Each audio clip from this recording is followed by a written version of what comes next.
disclaimer, this is not Comic Sans. This is XKCD, just so you know. Okay, XKCD font, it's a free font that you can download from the interwebs. Anyway, and I'm not only with IMC, I'm also the chairman of the board of the Chicago Java Users Group. The CTO earlier on thought, hey, isn't this the wrong city? He thought I was putting up a banner for Sydney, but no, Chicago. Chicago hometown, that's me. Anyway, before I tell you what this talk's about, the title should be a little bit suggestive there. I'll tell you a little bit. Well, Nick told you about IMC already. Here's a haiku about IMC. And this is a little bit about me. I've been playing with Java since the very early days. Java 1.1, I did my first production system for IMC, actually.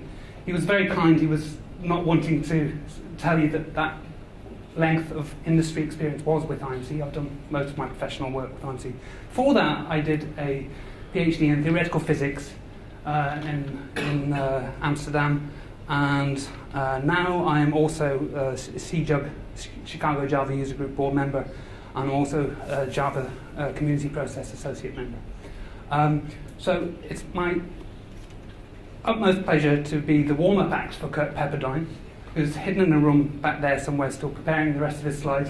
The two of us are going to be flying off to Atlanta over the weekend, where we'll be going to the Dev Nexus conference in Atlanta, which is run by the Atlanta Java User Group. It's an amazing event. They treat their speakers very well, but you guys are doing a good job as well.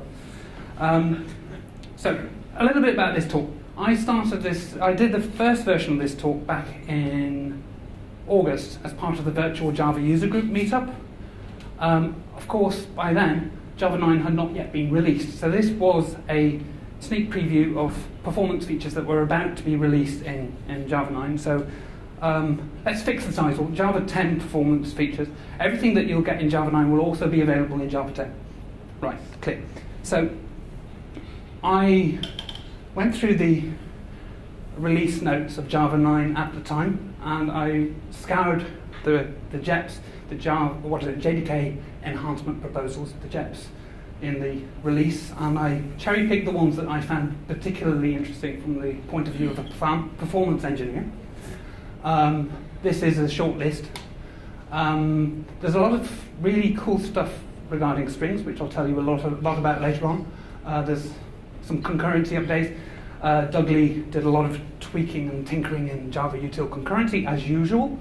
But there's also the completable future improvements that went in there, and the reactive streams. There are so many talks. If you do the conference rounds, and if you go to a lot of Java User Group talks about reactive streams, I won't bore you with that, so I'll leave that up to somebody else.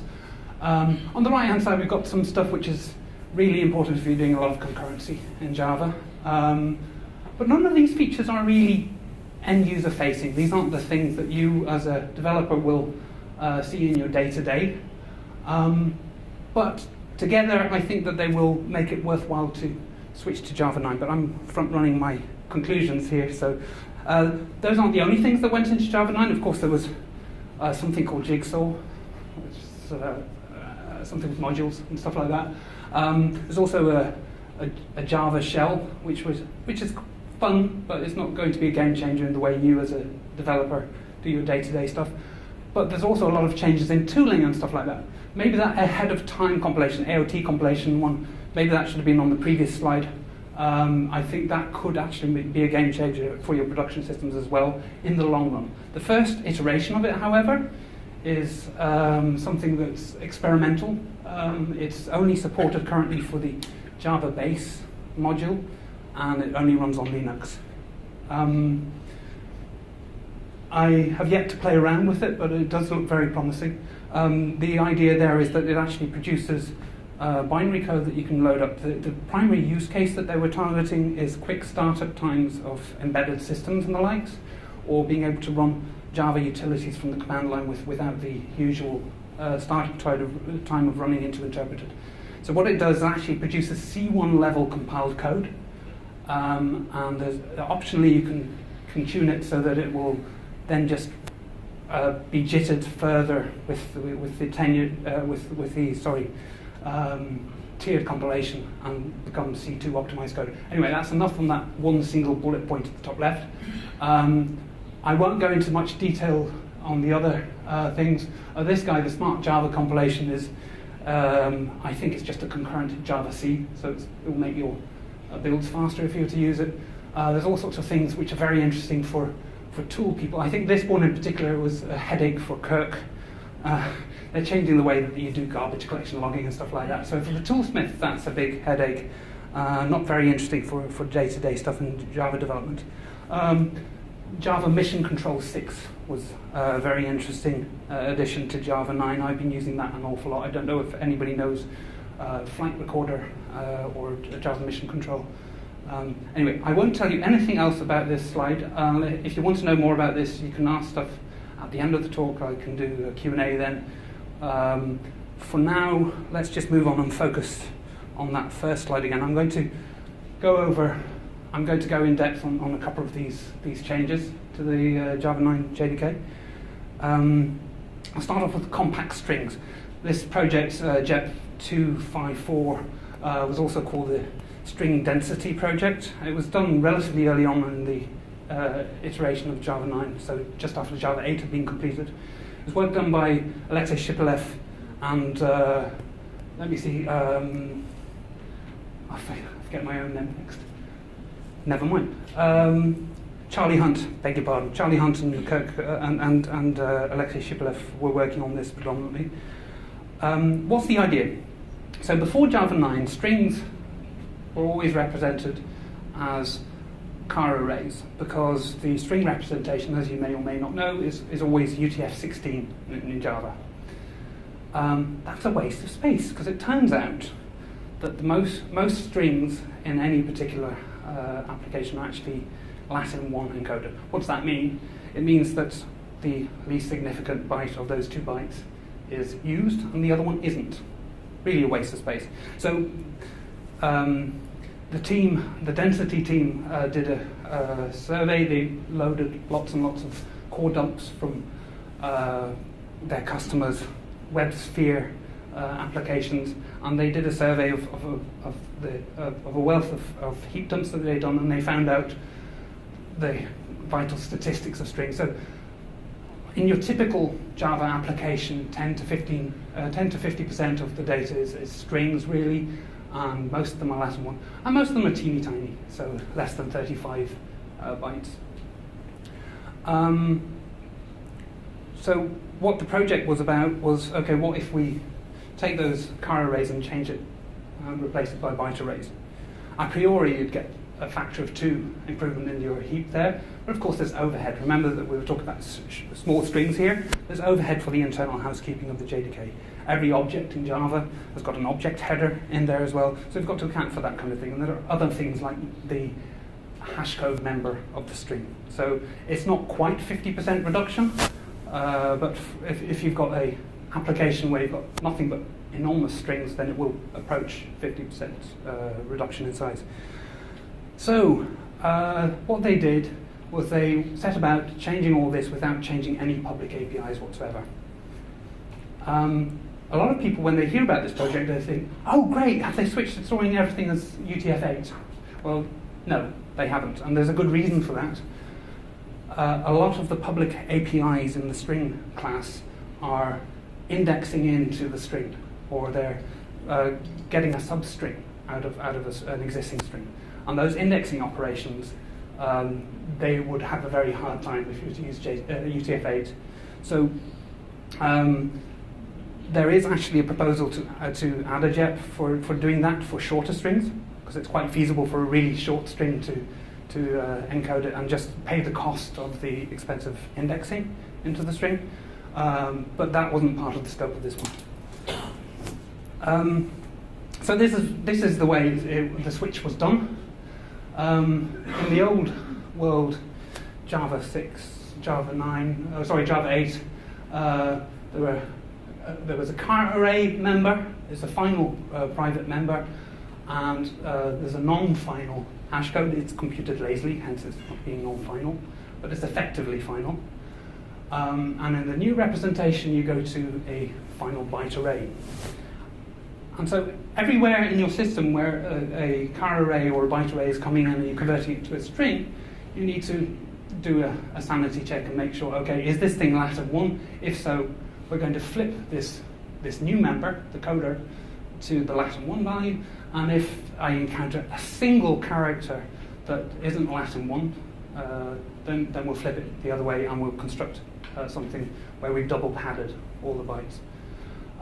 Yeah, this is all internal implementation details, so as a developer you don't see any difference except maybe fewer garbage collections because your allocation pressure has reduced drastically.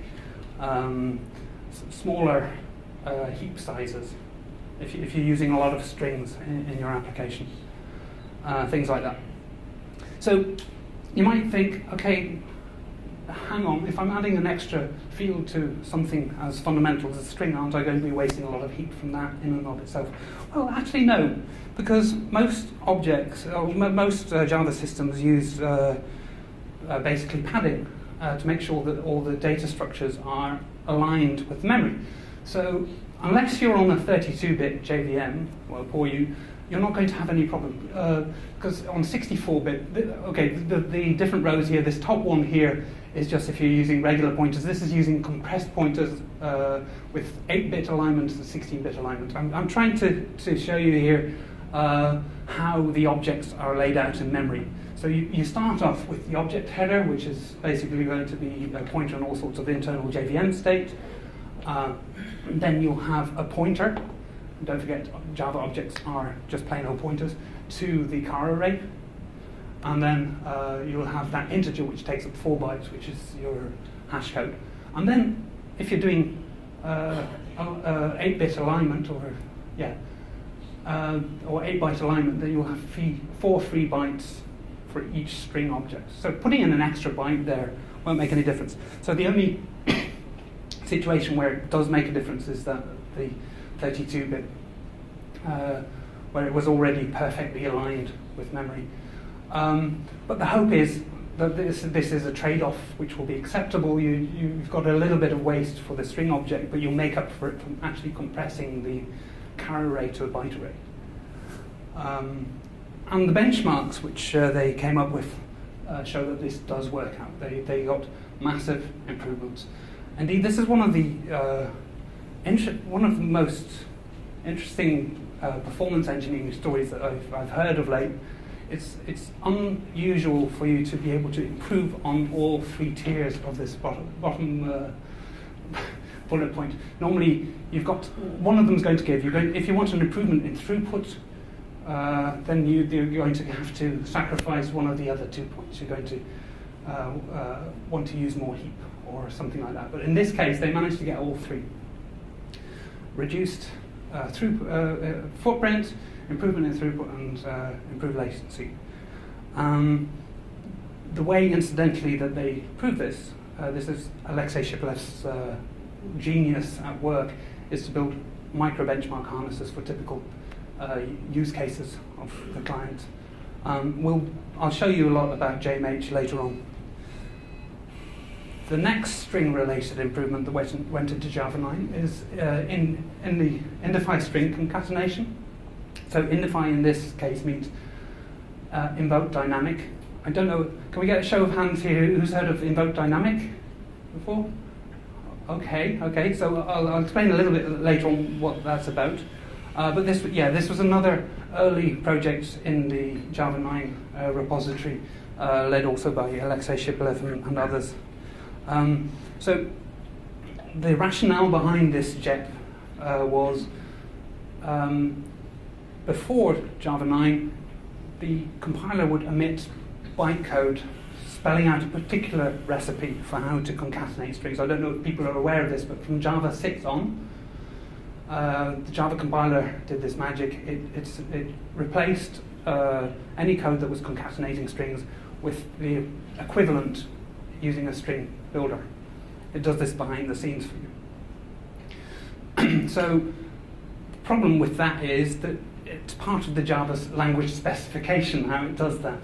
It sort of ties your hands behind your back as a language designer. If you want to change anything about that or improve anything about that, then you've got to change the whole language specification, which is not very, it doesn't make it very easy to implement changes. So the idea with this project was, okay, let's take what we learned from lambdas and let's defer the runtime decision on how to concatenate strings to the Java runtime. So it's migrating the whole thing to use invoke dynamic to do the string concatenation, and the initial version of it, the idea was to make it at least as good as the existing bytecode version. A preview of the results there, they did a little bit better than that. So this is what it was like before Java 9. So here's your archetypical string concatenation.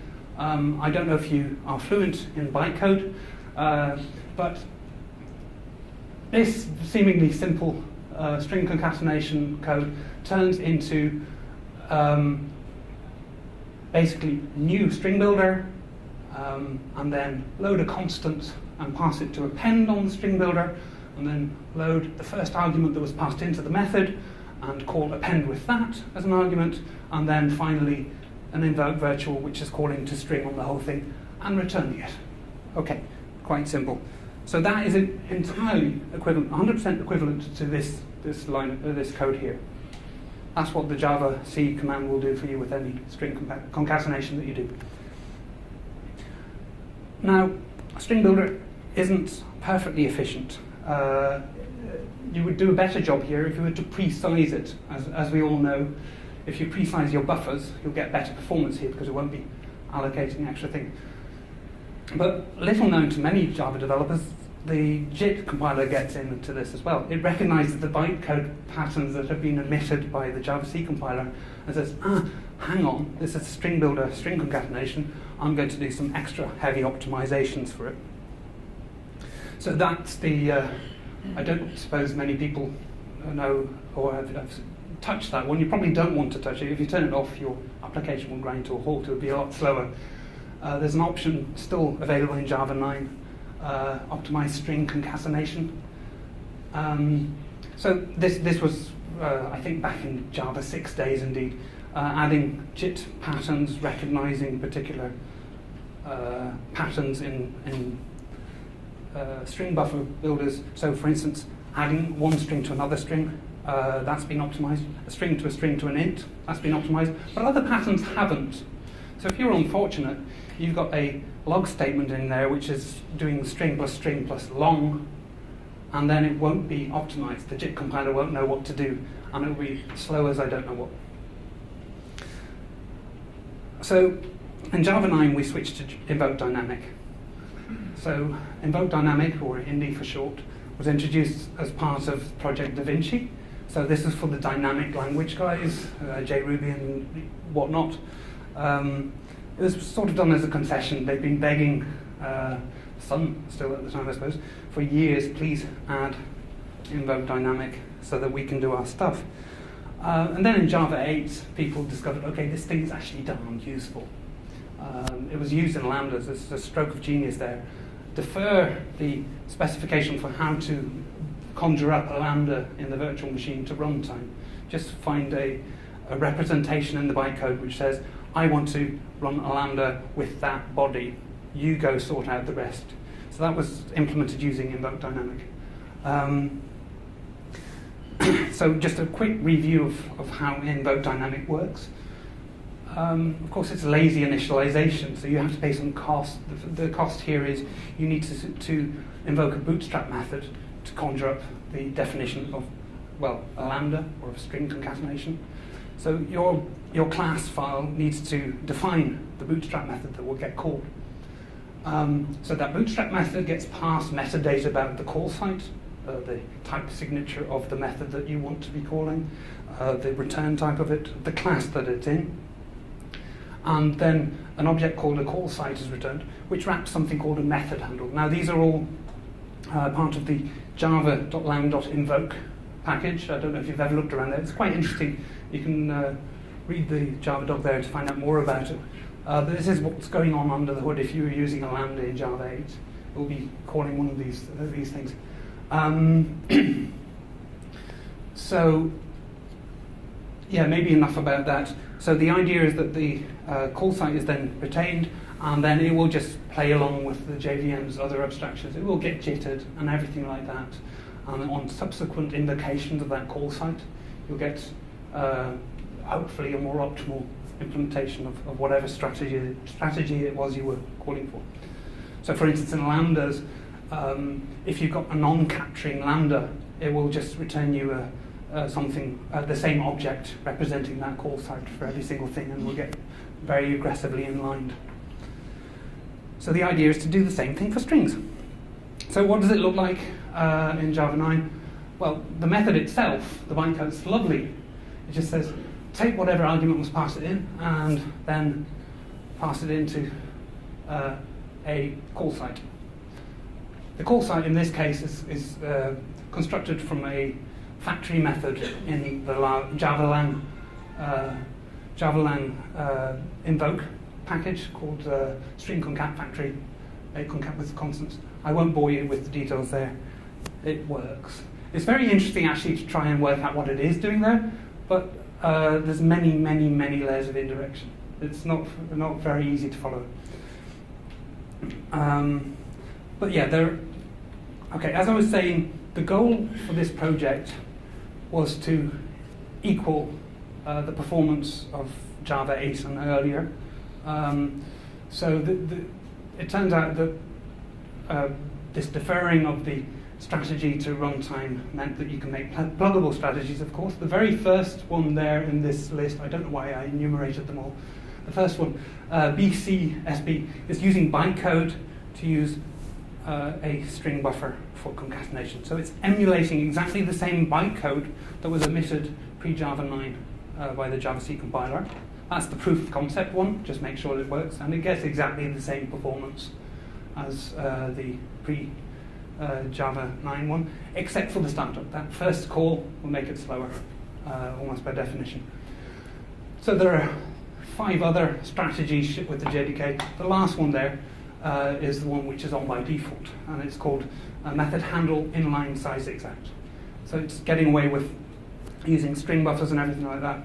It's just constructing a byte array and filling it directly with exact knowledge of the size of the operands going into it, so it doesn't have to do any resizing.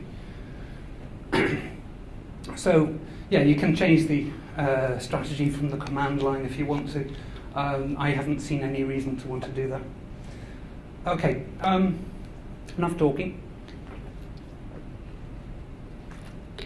Let me just show you a little bit of this. I mean, it's very well saying, oh, it's faster, it's faster.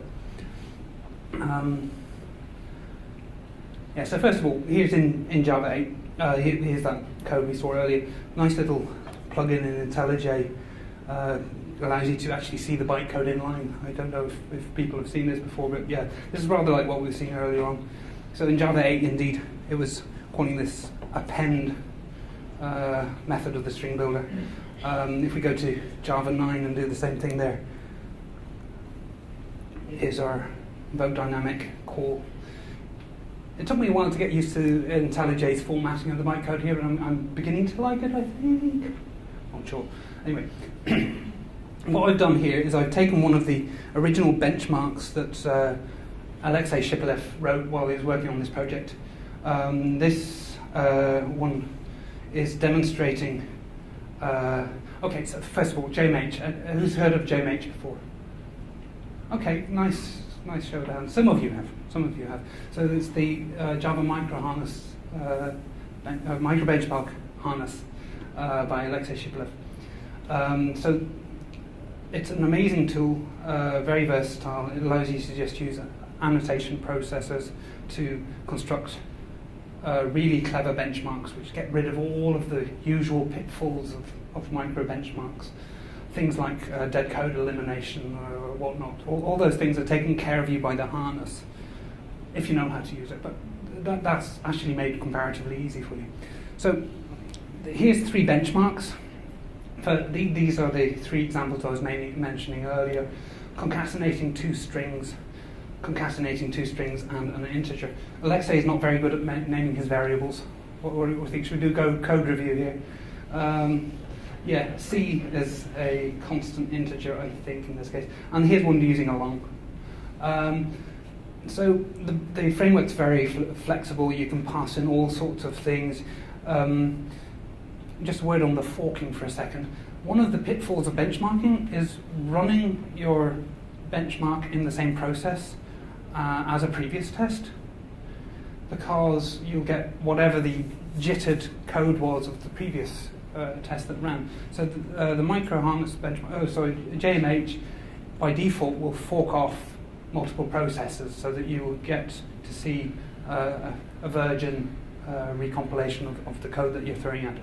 And indeed, if there's any indeterminacy in what the outcome of that compilation will be, you'll get to see that in the statistics. Indeed, normally you would fork several times to do a good measurement. You've got to be patient in Java. I don't know if any of you have built micro benchmarks in Java before. Obviously, the guys who had heard of JMH before have. But you've got to be patient. You've got to let it run a long time, and you've got to be patient. So for the purposes of this demo, I'm going to just throw away all that advice.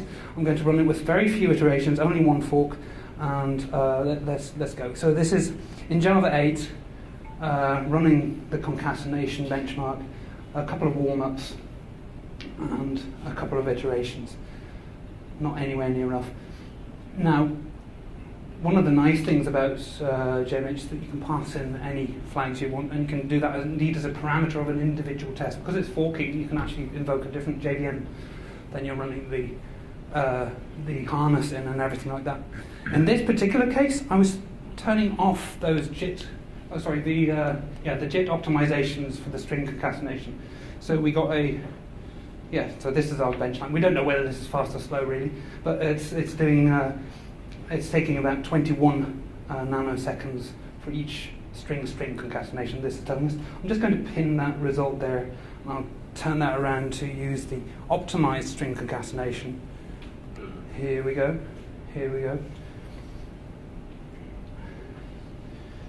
Yeah, while we're seeing those numbers pouring in, they're of course already faster, that first one.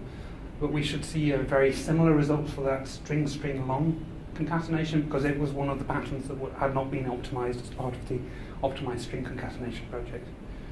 So yeah, we're a lot faster there. But the last one is comparable, right? Agreed? Yeah. Right, so I can also take that code and try running it in Java 9. I'm actually surprised that I don't have the command line for it stuck here. Oh well, live demos, eh? It's the demo gods. Oh yeah, it's one of the arguments to go into fork, namely. Actually, in IntelliJ, I don't know if you know this, you can get a prompt for what you can put into annotations. Kind of nice, same as the methods passed in, or the parameters passed into a method. So JVM equals. No, I won't waste time. Maybe we'll get back to this later on. What I will do instead is let's run that same benchmark. Oh, you see, okay, that's why I moved on. Good, I can just copy paste this one. Yay! And put it in here. Brilliant. Is the Merry White House experience as popular over here? British comedy? No, never mind. Brilliant! Brilliant! Yeah. Anyway, let's try running that again. So this is taking the bytecode compiled by Java 8 and running it with the Java 9 JVM. Let's see if we get a difference there.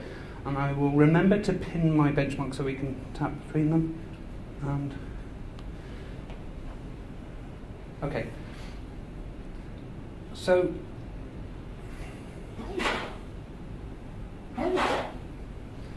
this is thrilling, isn't it?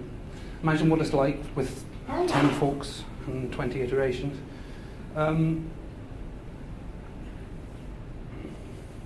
So what do we see here? We see a slight improvement over this. Now, this is coming from the compact strings. The allocation pressure is lower and things like that, but it turns out that the optimizations for the string pattern and string int pattern were quite effective already. and the amount of data I'm passing in here is quite small. If you go to longer strings, you'll see a more pronounced effect here. Actually, in GMH, you can pass in a flag which will turn on memory allocation profiling, or garbage collection profiling, and you'll see, I'll show you later on some of the results from that, that it becomes a lot more efficient. So if you, yeah. Okay, let's move on to Java 9, because that's what we're really waiting for here. I was wanting to show you Java 9's invoke dynamic implementation of it. So let's run this benchmark here.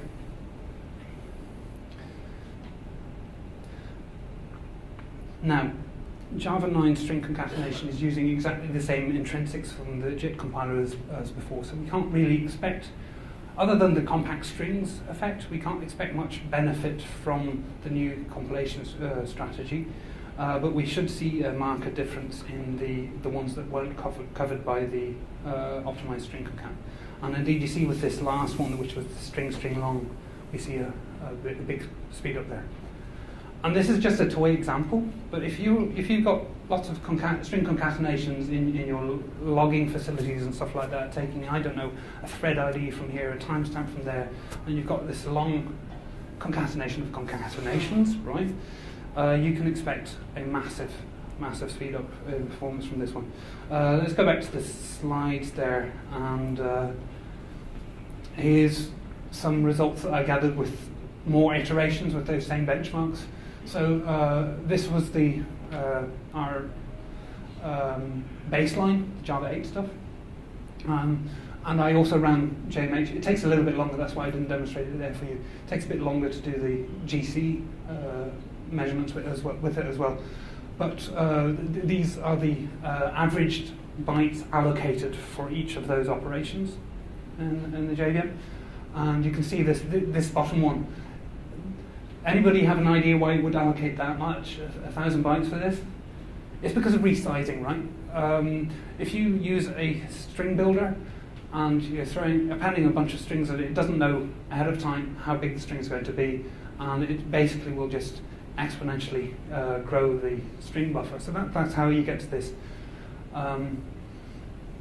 So it's even worse without the string optimized string concatenation. Actually allocated more on these two guys as well. It was just using a dumb string builder strategy for those, and of course it was much slower as well.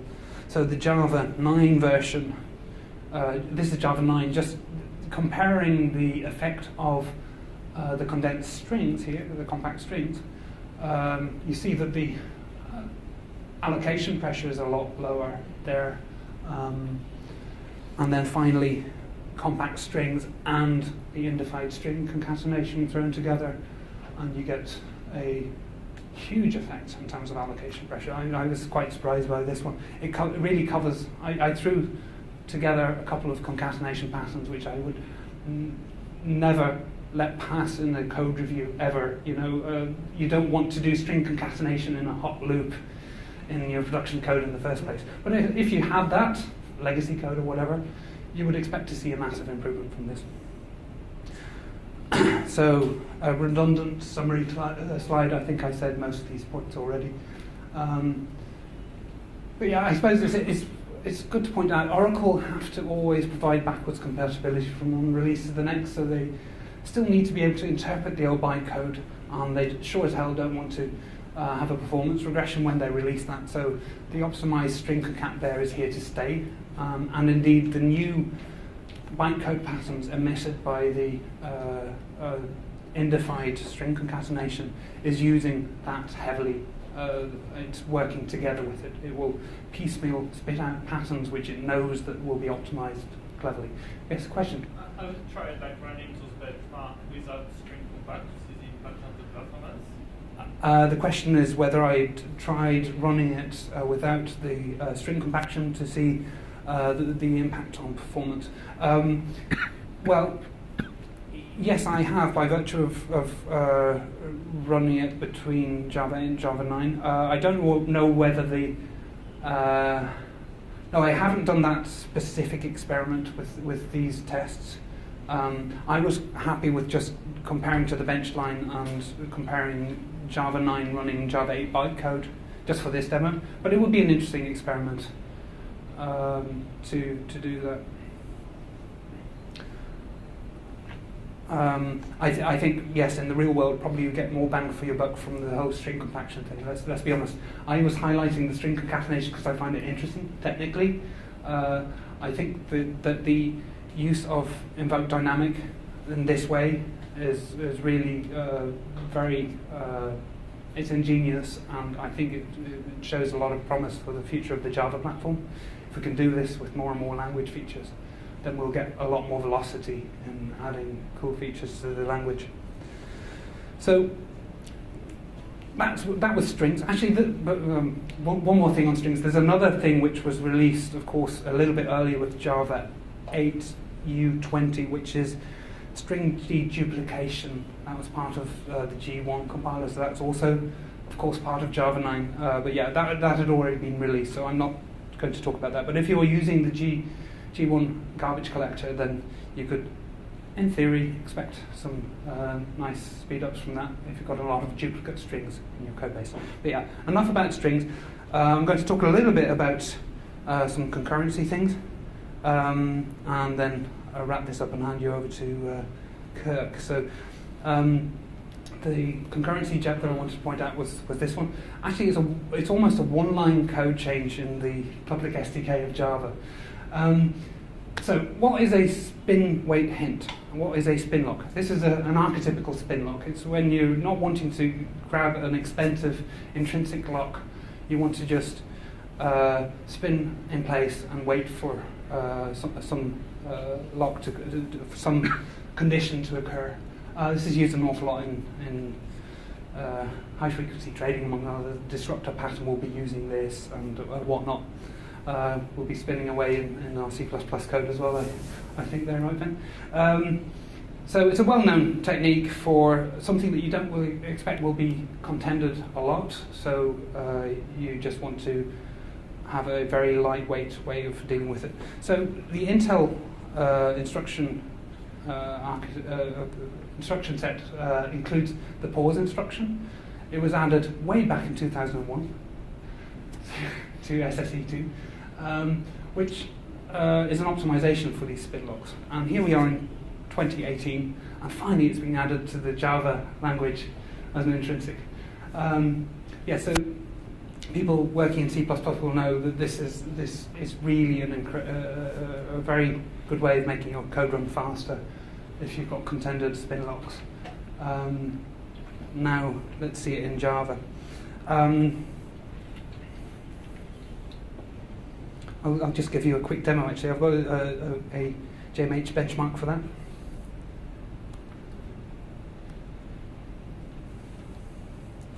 So this first micro benchmark here is just done one. I've made my own sort of artificial lock here. I chose an atomic boolean for this just for details because I didn't want to get deadlock in this demo, and I didn't want to get any artifacts from the JMH benchmark for doing it. So essentially I'm doing a poor man's lock here. I'm using an atomic boolean to acquire some exclusive state in one thread, and when I've done some work, I'll release that and let the other threads take over the lock. Everybody got this one? And the bottom one is the same thing with an on-spin weight thrown in there. So let's run this little benchmark. So this is also pretty much a shout out to Alexei Shiklev. This is an amazing tool, JMH, for running this kind of micro benchmark. The versatility here, I just, with an annotation, said, okay, I want to have two competing threads hammering this spin lock here.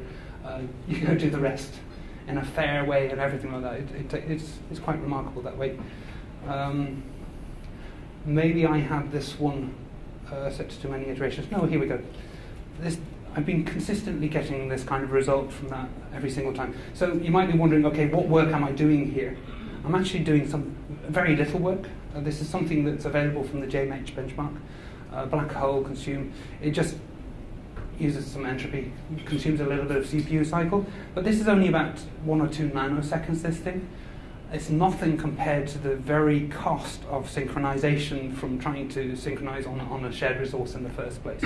So these runs were going like 53 or 54 nanoseconds. This is nothing compared to it. The lock contention is expensive. That's one thing to take away from this. But also, the use of the spin hint here is speeding up that contention drastically. It's a factor of 2 difference in this silly little benchmark that I threw together here. So if you've got spin locks in any of your code, and you're lucky enough to be able to switch to Java 9 anytime soon, use the on-spin wait method here. That's rather cool. Back to the slides. Yeah, so this was just in case the demo goals weren't quite as favorable, the same results that I just showed you. So I don't know where we are in time. I think this seems just about right. In summary, there are benefits to be had from Java 9 other than using modules and using the J shell. Actually, you can use the J shell on Java 8 stuff anyway, so nothing's stopping you using that. You don't have to switch to the Java 9 language features to benefit from the incredible work that's gone on under the hood in terms of performance improvements.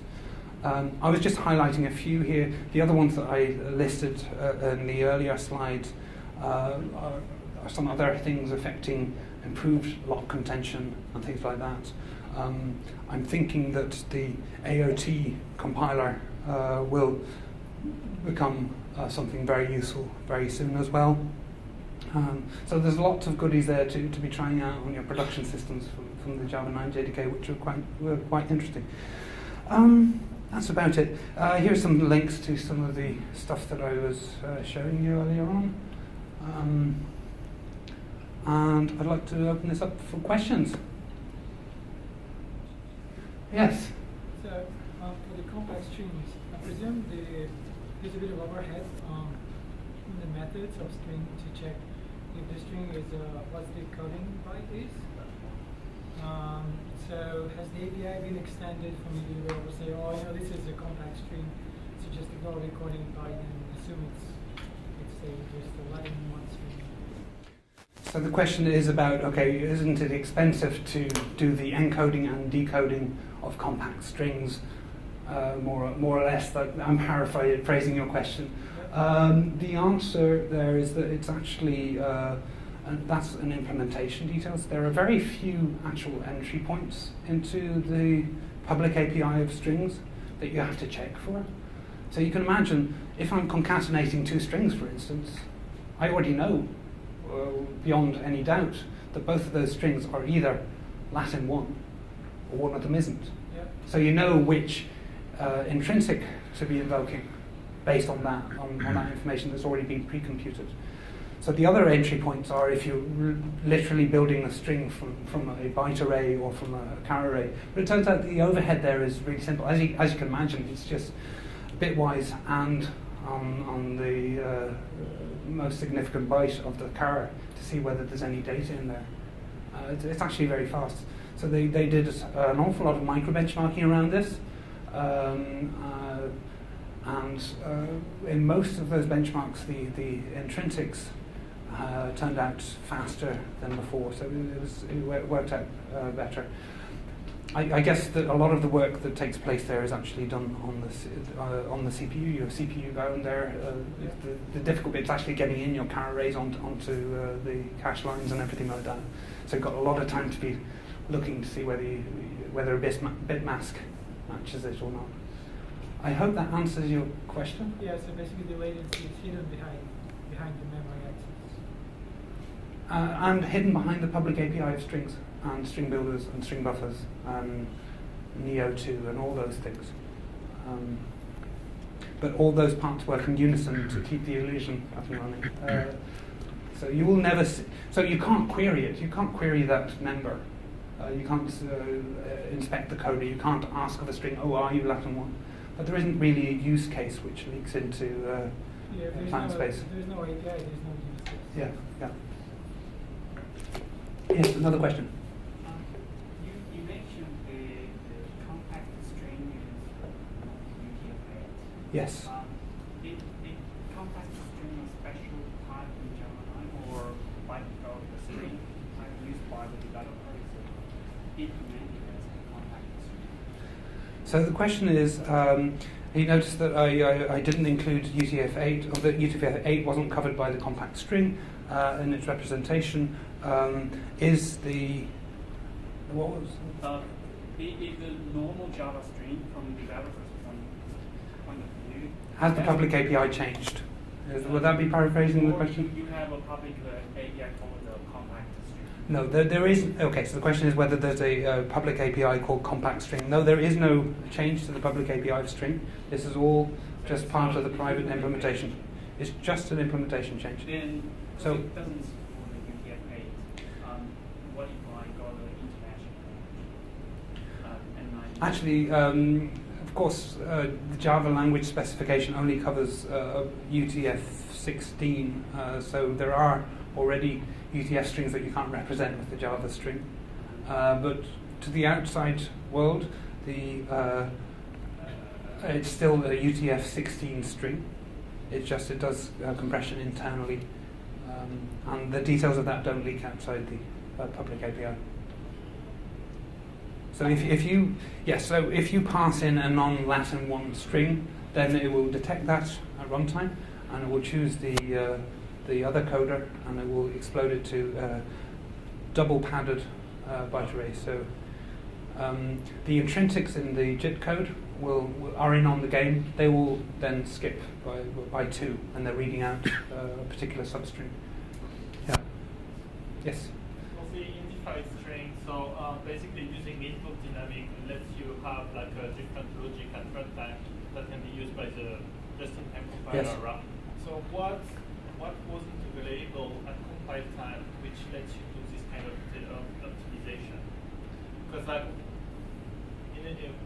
if you delay that to the runtime, that means you have benefits in you have things that you don't know at compile time, which lets you do those optimization. What are those things?